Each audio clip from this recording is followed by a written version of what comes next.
Hello and welcome to the Mortal Kombat Minute, the podcast where we analyze, criticize, and memorialize the 1995 film Mortal Kombat, one chilling minute at a time. I'm Phil Casper from philcasper.net. I'm Spanish from gamefixshow.com. And joining us once again from Twitch gaming fame, Mr. MadMike. Thanks for being a part of this.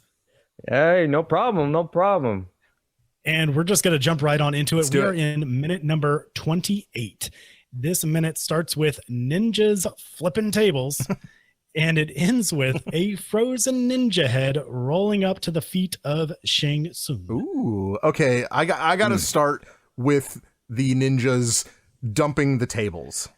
Okay, flipping this table. They're just flipping tables. I feel like, and you guys correct me if I'm wrong here, but I feel like they could have just gotten together and say, okay, you get that side, I'll get this side, and just, easily just moved them out of the way. Why was it so dramatic? I guess it needed the drama.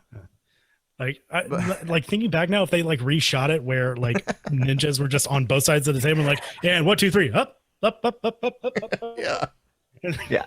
They could have just like, okay, they're just politely asked the people like, hey, look, if you don't mind, you move. Can we just move this table out of the way? Okay, please, thank you. Totally. Well, yeah, that's right. No, if you notice that, like right underneath the middle table, there is a carpeting or some kind of like mat. I don't even know what it was. But at first, I was like, how did they clean that floor so well? But they dumped it all over the rug, and they could just take the rug up, I guess. Right? It really tied the room together. Actually, I think that's where I take issue with it, though, because I don't think there's a rug there at all. The only thing I think are on the floor are just butt pillows for people to sit on.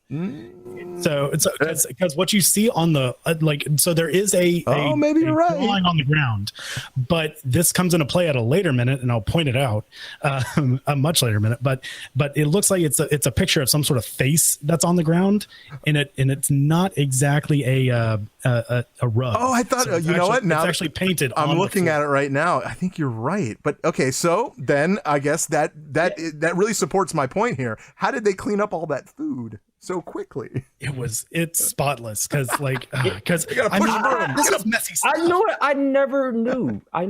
How did they clean up that floor? Get that push broom. Spotless. Hey, you got that push broom? Hey, bring it over here. It's like who works at the cleaning department? Well, this is just. They do have like these giant socks on their head, though. Maybe some like just took it off and like was just like wiping it down or whatever. Or maybe that's why they have no shirts on. They use their shirts. Yeah. There we go. I guess.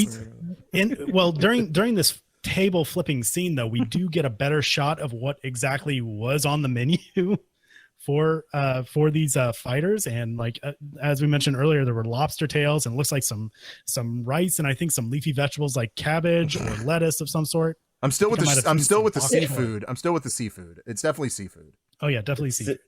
I see kind of looks like hot sauce when like the table was flipping, and looked like hot sauce, like right on top, on top part of like the table. Oh yeah, on the side plate, yeah. Yeah, I was like, wait, y'all got hot sauce? Is that Louisiana? What is that? What you got? Like, huh? Yeah, sriracha. I see some leeks on there too. But yeah. All while this is happening, Sub-Zero is just nonchalantly kind of just walking slowly down the steps as all this chaos is happening. And he comes through one of the lines of the guy, actually the left line of the guy. Actually, that's the way we're looking. And he just comes out and he just kind of does his little I don't even know what you call that. What is that? There's a name for that. The technical term is hua. I kind of like that. Maybe we should coin that phrase. Sure. Hua I'm sure there's a pose or some. I'm sure there's some kind of technical name for like a setup, like setting up your fighting. I don't even know. Who knows? Actually, like Actually, I don't know. It's like when Sub-Zero was getting in that position, stuff. It's just like. Whoa, like that. So you're going with wall. Okay. All right. I think the street term is like squaring up. I'm not quite sure. Okay. I would accept that.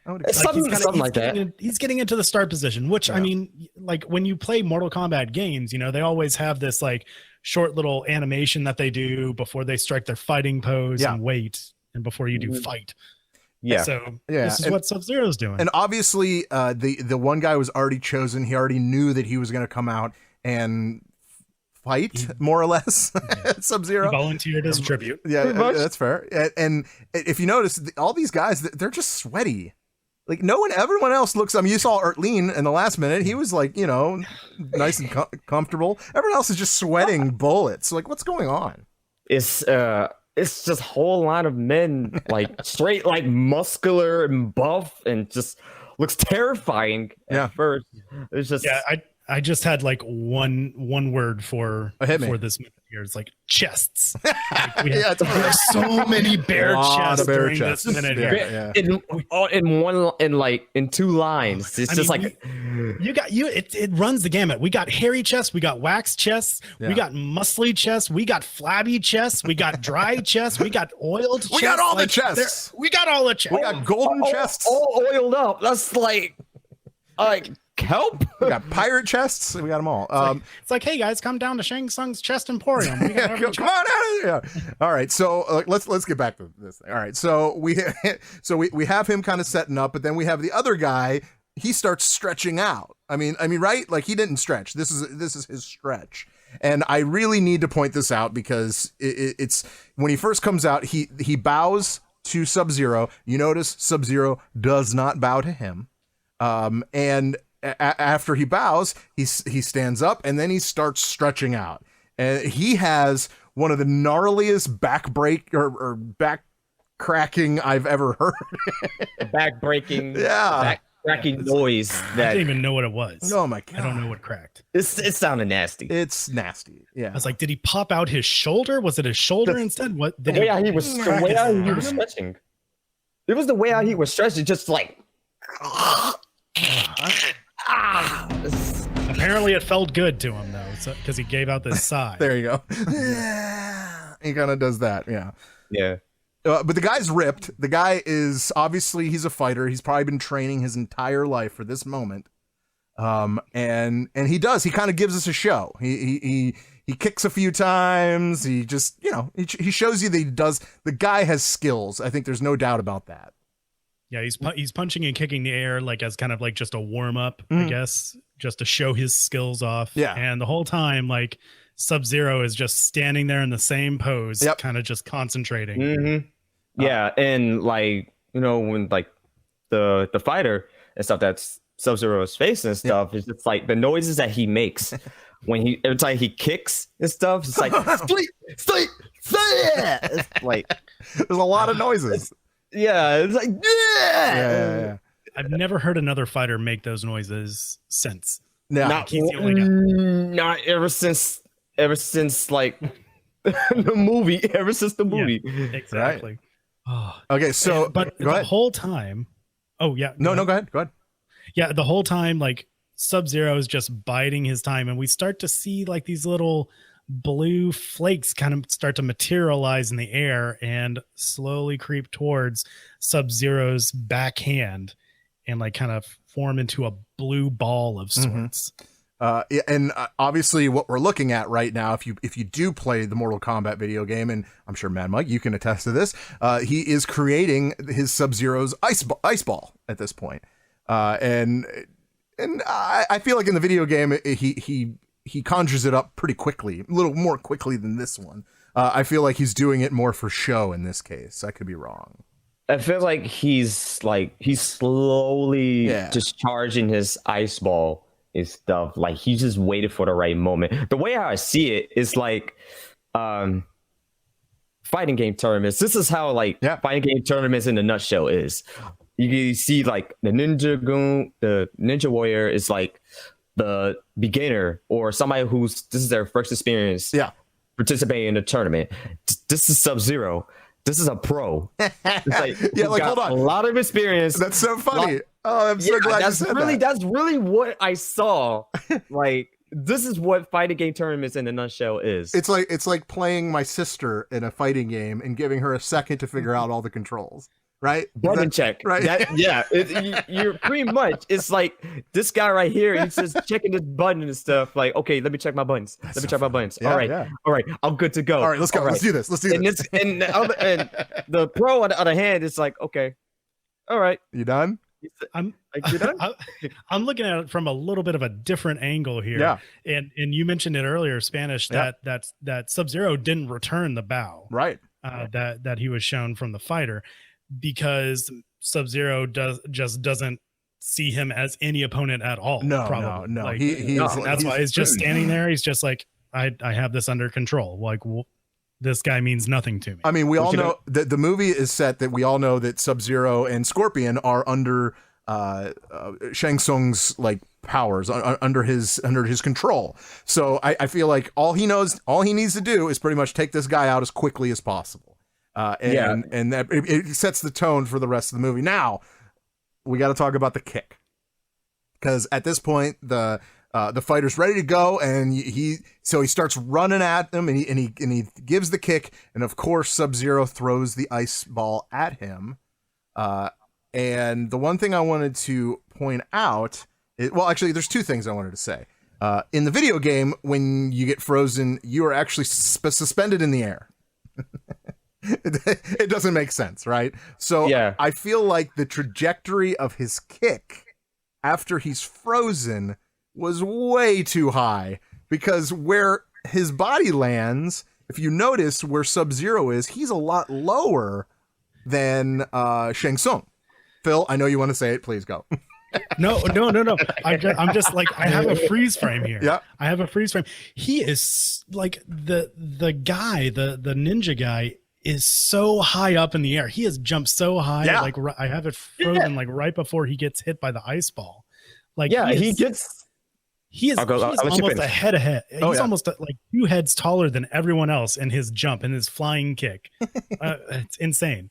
It's a big kick, and he hits him with that ice ball, and all you see is Sub-Zero just kind of step out of the way, and obviously he's completely frozen, and when he lands, he shatters. And if you notice that, and by the way, Phil, when you said that when you pause the screen, if you notice that on the left side of that screen is you see Scorpion looking on. So he is there. He is looking on, and then you see the hero. I think it's the heroes in the top left. There's it is. There's like a few I could see, but it's not being shown. Yeah, actually, guys, it's just fellow combatants. You think it's just randoms? Okay, all right. It's randoms because in the previous minute, when they were clearing the tables, that's right. They were close. On the opposite corner of the room. You're right. You're exactly right. Mm-hmm. Yeah. But the cool thing about this is, now that you pointed out that it's a face in the middle of the floor, I'm looking at this shot and I could see a nose, I could see a mouth, I could see eyes. I can't make out what or who it is though. But that's actually, you know what? Now that you brought that up, like the face, I think this is like, ain't this the same spot that later in the movie that Arlene was facing Goro? I don't think. Well, I don't know. That floor looks familiar, right? And it does come in at a different minute. Although I will keep an eye on the Goro fight later. Yeah, for sure. Yeah. This does actually come in at a later minute with Sub-Zero. Okay. Yeah, I believe. Oh, never mind. But that's a later minute. Although in Spanish, I'm glad that you pointed out that Scorpion is still there, because when I first saw this movie, I could have cared less about watching Sub-Zero. I'm like, man, I want to see Scorpion do his thing. Because you knew. Oh, yes. You knew. Well, I want to see it in this fashion, totally obliterate someone. I want to see someone getting impaled with this mystical demon snake flying out of his whatever that thing is. Out of his palm. Whatever is just we want to see Sub-Zero do it a lot of cool stuff. Yeah, I mean, obviously, right now it's pretty basic. We haven't really seen a lot. The only thing we've seen from Sub-Zero is him freezing Sonya's gun and breaking it in two. So we know that he could freeze. If you've never played Mortal Kombat, you at least have that going for you. Obviously, but then we get to this scene and you're like, oh, yeah, that's what he does. I get it now. You know what I mean? So, yeah. But then, go ahead. Yeah. Go ahead. And so when the ninja guy finally is frozen in midair and he keeps on his trajectory that he's on, which doesn't make any sense because he wouldn't have hit him. It's like he was in the air. It's like he just jumped right over. He just shot the way how Sub-Zero threw the ice ball. It's just like he just shoot it up at at an angle when the ninja guy was just kicking. Yeah, I mean, like I said, we're all worried about the trajectory, but in the video game, they're suspended in the air. Yeah, it's just, so stays there. Whatever. It's like one law of physics was exchanged for another. Yeah, that's laws of physics. He keeps flying. He runs into this granite wall or this whatever wall it is, and shatters into a million pieces. It seems like. I love the glass breaking sound. Yeah, that's given. It's very Terminator. Let me tell you, it's very Terminator at that point. For sure. You know what I mean? I'm what? Yeah, and like Terminator 2. Terminator 2, right? Yeah. Exactly. Yeah, Terminator 2, Judgment Day. With that liquid oxygen, no, liquid nitrogen. Anyway, yeah. Anyway, and after the shattering of the ninja, we see the head just slowly flop and roll at the feet of Shang Tsung. Shang Tsung. See, there you go. There you go. And I'm wondering if this may be like a slight homage to Sub-Zero's fatality of deep freeze back fist. Oh yeah, I could see that. Yeah, I mean it's missing everything but the fist. Yeah. Where he freezes his opponent and he gives him an uppercut or something, and then they just blow up into a million frozen pieces. Yeah. Much like this guy did. Honestly, I think it's an homage to Terminator 2. But who am I? I was gonna say homage to Mortal Kombat, his Mortal Kombat 2 fatality and stuff. But I like how the way it's like, I know this movie is like PG-13 and stuff, but I like how they kept it like a little bit gory. Well, there's no blood. There's no blood. Yeah. Because it's all frozen. Yeah, it's all frozen. It's like there's no bones. Like no bones, no joints, no like meat muscles, anything. It's just glass and a head. Yep. That's it. And I guess you could argue that since I assume these are Outworlders and not actual people from Earthrealm, that they aren't technically human. So you can kill them on screen. Yeah, they're disposable. Yeah, they're like paper people, as Drax would say. Pretty much. And then we get so after the ninja breaks up into a million pieces, we have a slow pan coming up to Shang Tsung's face. Yep. But then that's it. And that's where it ends. That's it. And then when Shang Tsung says flawless victory. Well, we don't know that yet. We don't know Mike, that yet. You're jumping the gun here. Hey, look, it's okay. You know what? That's a tease for the next minute. That's all we need. Right. Indeed. Right. I have one little final piece of trivia Hit here. It. Oh, I love the trivia. Hit it. So it doesn't pertain to this minute, but it does pertain to Sub-Zero, specifically the actor playing Sub-Zero, Francois Paty. Mm-hmm. He is actually the highest ranking martial artist on the set of Mortal Kombat. There you have it. So fun fact. Which makes sense because, his actual stance was legit. Like, I'm sure they didn't teach him to do that. He already knew, which is actually kind of cool if you think about it. Indeed. Yeah. I do have some additional Sub-Zero trivia, but I'll save that for. We got plenty of Sub-Zero coming up. Don't worry. Oh yeah. All right. Well, that's all I have. That's all I got. What about you guys? Yeah, I'm good. All right, I'm good. All right. Well, MadMike, is there anything you want us to hit you up on the internets, on the interwebs? Where do we find you? Where can we find you? You can find me at twitch.tv/MadMike54, Twitter at MikeJones_Mad, same for my IG handle, MikeJones_Mad, and that's all I have. Okay, and real quick, who is your main in Mortal Kombat? Noob Saibot. Ooh, Bihan. okay. I like it. Bihan. Tobias Boone. I like it. Good. Yes. Very appropriate. That's my for boy. the minute. Yeah, totally. Very appropriate. Yep. All right. Well, that's all I have. And once again, thank you so much for listening to this episode of the Mortal Kombat Minute. I'm Phil Casper. I'm Spanish. Now I'm MadMike. And we'll see you next time on the Mortal Kombat Minute. Yeah. Oh my God. We almost got it. That's great.